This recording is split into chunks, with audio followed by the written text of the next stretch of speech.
अगर न्याय नहीं मिलेगा तब आप लोग क्या कौन सा कदम उठाने वाले हैं? कोई कदम नहीं, हम लोगों को तो निरीह प्राणी है, हम लोग कौन कदम उठाएंगे। मेरा नाती चला गया और जवान जहान नाती चला गया है, जिससे एगो रोटी का आशा था, बुढ़ापा की सहारा था प्रिंस कि उनके लिए तो हम भगवान से कहेंगे अगर निचला सरकार नहीं सुनता तो ऊपर वाला सरकार सुने हम लोगों की बात को। नमस्कार मित्रों, इस वक्त हम उपस्थित हैं रोशन आनंद जी के पैतृक गांव धमसेना गांव में और आज प्रिंस जी का संपिंडन है और आप यहां पे देख सकते हैं उनके संपिंडन में आज यहां पे तमाम उनके चाहने वाले उनके रिलेटिव आए हुए हैं। चलिए हम बातचीत करने का हम प्रयास करेंगे। हालांकि इस स्थिति में, इस परिस्थिति में कहीं न कहीं परिवार के लोग ही नहीं बल्कि इलाके के लोग जो है बातचीत करने की स्थिति में नहीं है, लेकिन हम इस स्थिति और इस परिस्थिति को देखते हुए चलिए हम ज़्यादा नहीं सभी से दो लाइन बातचीत करने का हम प्रयास करेंगे। आज संपिंडन है, क्या कुछ कहना चाहेंगे? उनकी आत्मा को शांति मिले, उसी के लिए हम लोग सब जमा हुए हैं, आए हैं। आज 12 दिन, आज 13वां दिन है। आज अंतिम क्रियाकर्म है उनके उपलक्ष्य में। इस मतलब गरीब गुरबा की महिलाओं को जो है साड़ी वितरण करेंगे रोशन आनंद। साथ ही साथ ये भी हम घोषणा करते जा रहे हैं कि वो बचपन से मंगल व्रत करते थे। मंगल व्रत करते थे तो मंगल जो होता है हनुमान जी का दिन होता है, उसके याद में एक हनुमान जी का मंदिर आज 11 ईंटा रखेंगे, खुद रोशन आनंद रखेंगे अपने हाथ से। उसका गवाह में हम रहेंगे, हम 5 आदमी रहेंगे, 5 टीचर। और वैसे तो समाज, पूरे समाज गवाह ही है। साथ ही साथ उसका खाई का पूरा नहीं करेगा कोई। देखिए, जिस स्थिति और जिस परिस्थिति से इस परिवार ही नहीं बल्कि इस बिहार के लोग गुजरे हैं, क्योंकि जो घटना घटित हुआ है शायद जितना चर्चा करते हैं उतना कम लगता है, क्योंकि जो घटना घटित है उन सभी लोग जो है बिहार के लोग जान रहे हैं। आप उनके मामा हुए? ना उनके आप प्रिंस जी के नाना जी? नाना, छोटा नाना। अच्छा, छोटे नाना जी, नाने जी हुए। तो बचपन में ही आप पढ़ाई लिखा? हाँ, गोदी में खिलाए हैं। उनका प्रारंभिक शिक्षा से लेकर 10th तक की पढ़ाई हुई है दोनों भाई का। और जो भी कहें उस बच्चे के लिए कम है। पढ़ाई लिखा उनका कैसा था प्रिंस? बहुत अच्छा, बहुत प्रतिभाशाली लड़का। क्लास अगर 9th में पढ़ता था तो 10th का सिलेबस जो है पूरा करता था। कब से लेके कब तक आप प्रिंस जी को पढ़ाई लिखाया? मतलब 10th तक। 10th मतलब बच्चा से लेके 10th तक आप उनको पढ़ाई लिखाया? दोनों भाई। दोनों भाई? दोनों भाई। कहाँ पे रह के पढ़ाई कर? मधेपुरा में। मधेपुरा। लेकिन 2 नाती में से एक नाती भगवान के प्यारे हो गए। और देखिए, इस दुख की घड़ी में आज संपिंडन है और यहाँ पे देख रहे हैं कि कुछ लोगों के लिए जो है भोजन का भी कार्यक्रम है और गरीब महिलाओं को साड़ी वितरण किया जाएगा।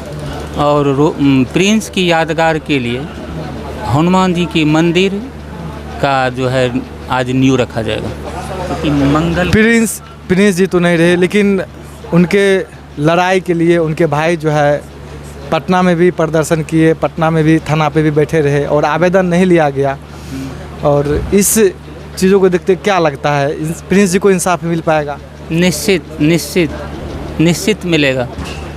अगर नीचा वाला नहीं देगा तो परमात्मा निश्चित देंगे। परमात्मा की सज़ा हमको लगता है देर होता है, अंधेर नहीं होता।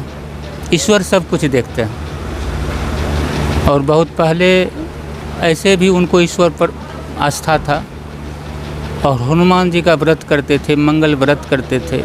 और सब रोज़ पटना में महावीर जी की जो मंदिर है वो मंदिर वो जाता था, पूजा करता था, उसका प्रसाद लेकर चढ़ाता था और वितरण अपने मित्र मंडली में करता था। हमको जो जानकारी है। लेकिन लगातार रोशन आनंद सर जो हैं वो लगातार न्यायालय पे भरोसा है कहते रह गए, लेकिन न्यायालय उनको न्याय नहीं दिया। आखिरी दूसरा विकल्प क्या है?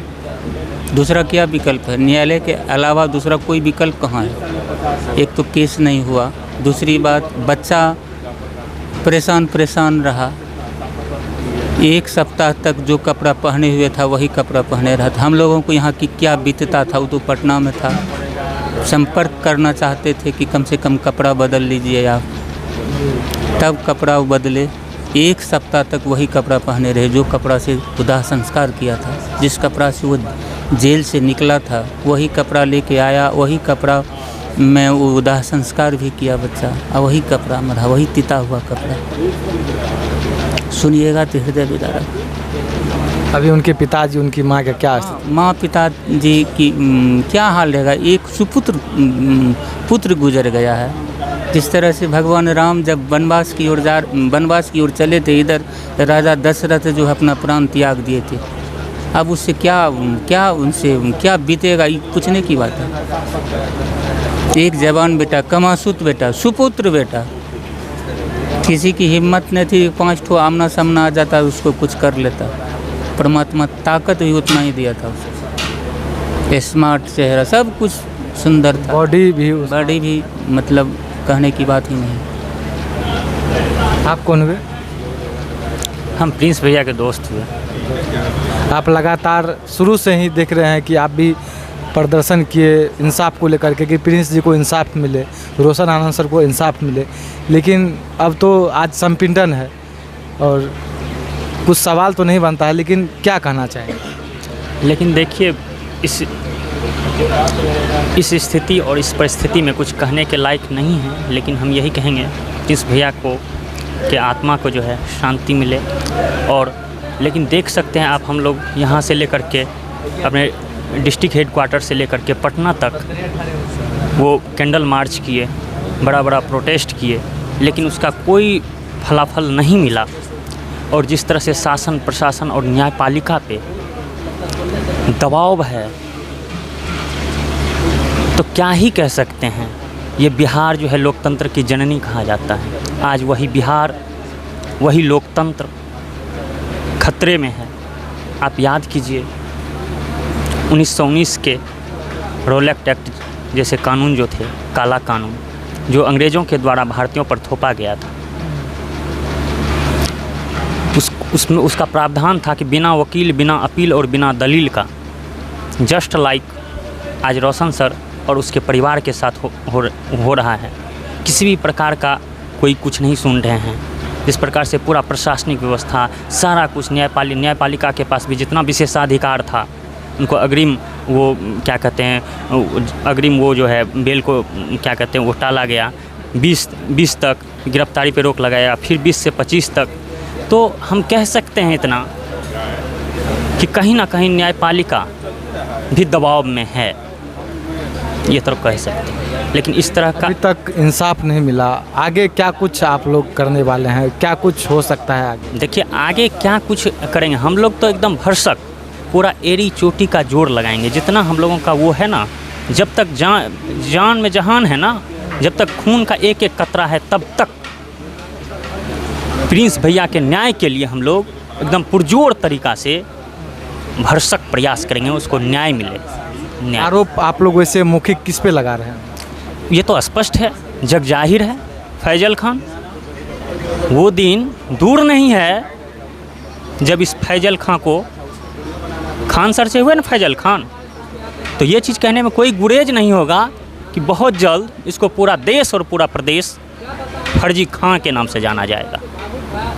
उनकी जो मानसिकता और नैतिकता पूरा जग जाहिर है। किस तरह से प्रताड़ित किए, किस तरह से पूरे सिस्टम को हाईजैक किए, ये तो जग जाहिर है। देखिए, इस दुख की घड़ी में किसी से क्या सवाल करे, किसी से क्या जवाब करे। शायद अपनी आँखों से देख सकते हैं, सभी की आंखें नम हैं और कहीं न कहीं दुखों का पहाड़ जैसे टूटता है, उसी प्रकार इस इलाके के लोगों पे कहीं न कहीं दुखों का पहाड़ जो है वो टूटा हुआ है। देखिए, सभी लोगों का आंख का जो है आंसू,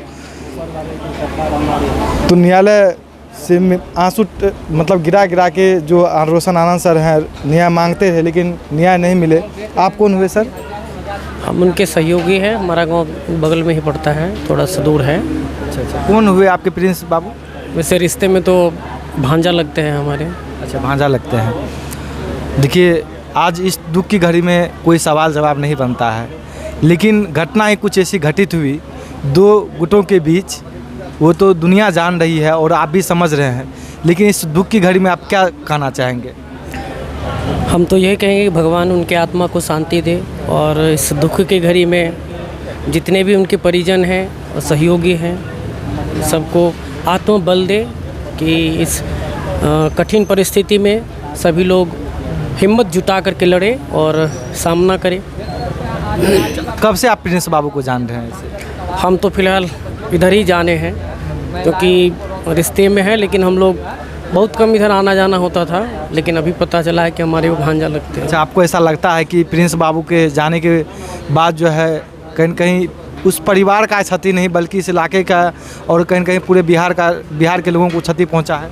सबसे पहले तो इस बात को जानिए कि प्रिंस जी को जाने का दुख जितना परिवार को नहीं है, उतना इस समाज के जो स्टूडेंट हैं, समाज के जो उनके चाहने वाले हैं, उनको भी है। परिवार का जो चला गया वो तो जान ही रहे कि बहुत कष्ट है, लेकिन उनके सहयोगी जो है, उनके समर्थक जो है, उनको भी बहुत ज़्यादा कष्ट है। तो सभी का यही है कि कम से कम उनके आत्मा को शांति मिले और न्याय भी मिले उनको। उनके यादगार के लिए यहाँ पे जाते जाते एक सवाल पूछेंगे, अगर न्याय अभी तक नहीं मिला है, क्या लगता है आगे न्याय मिल पाएगा प्रिंस जी को? निश्चित न्याय मिलेगा। अगर न्याय नहीं मिलेगा तब आप लोग कौन सा कदम उठाने वाले हैं? कोई कदम नहीं, हम लोगों को तो निरीह प्राणी है, हम लोग कौन कदम उठाएंगे? मेरा नाती चला गया और जवान जहान नाती चला गया है, जिससे एगो रोटी का आशा था, बुढ़ापा की सहारा था प्रिंस। दूसरी क्या कहना है कि उनके लिए तो हम भगवान से कहेंगे, अगर निचला सरकार नहीं सुनता तो ऊपर वाला सरकार सुने हम लोगों की बात को। देखिए, इस परिवार ही नहीं बल्कि इस इलाके के लोगों पे कहीं न कहीं किस प्रकार दुखों का पहाड़ टूटा हुआ है, और इस स्थिति और इस परिस्थिति में इस परिवार के और इस इलाके के लोग गुजरने के बावजूद भी यहाँ पे ज़्यादा नहीं, जितना हो सके उतना इस प्रिंस बाबू के लिए किए हैं। थोड़ी बहुत तिरपाल जो है वो टांगा गया है, और ये तिरपाल जो देख रहे हैं, ये सजावट जो देख रहे हैं, ये खुशी का नहीं है बल्कि ये दुखी का है। और देख सकते हैं, हालांकि यहाँ पे अभी कुछ लोग आना बाकी है और कुछ लोग आएंगे। हालांकि प्रिंस बाबू के बारे में और उनके परिवार के बारे में आप लोग क्या सोचते हैं, अपना अपना प्रतिक्रिया जरूर दीजिएगा। आप ऐसे ही देखते रहिए प्रमुख बात रविकांत के साथ में आपसे विदा लेता हूँ। तब तक के लिए जय हिंद, जय भारत। क्या कहूँ, बाबू है यहाँ ज़्यादा